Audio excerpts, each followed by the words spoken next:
പുലയരെല്ലാരും കൂടി ചേരമരായാലെന്താ പുലയന്റെ പുല ഈ കേരളത്തിൽ 70 വർഷം കൊണ്ട് കേരളം ഭരിച്ചിട്ടും ദളിതന്റെ കുടിൽ മാറ്റിയോ ഈ കമ്മിയും കൊങ്ങിയും ദളിതന്റെ അവസ്ഥ മാറ്റിയോ.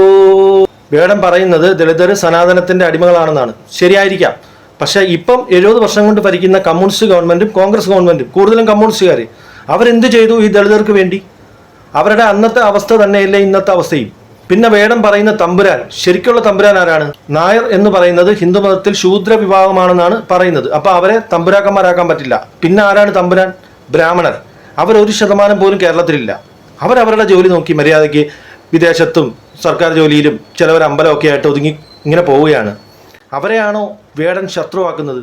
അതോ കേരളം ഭരിക്കുന്ന തമ്പുരാക്കന്മാരെ, അത് കമ്മ്യൂണിസ്റ്റോ കോൺഗ്രസോ ആവട്ടെ, അവരെയാണോ വേടൻ ശത്രുവാക്കേണ്ടത്? ഒന്ന് ആലോചിച്ച് നോക്കുക.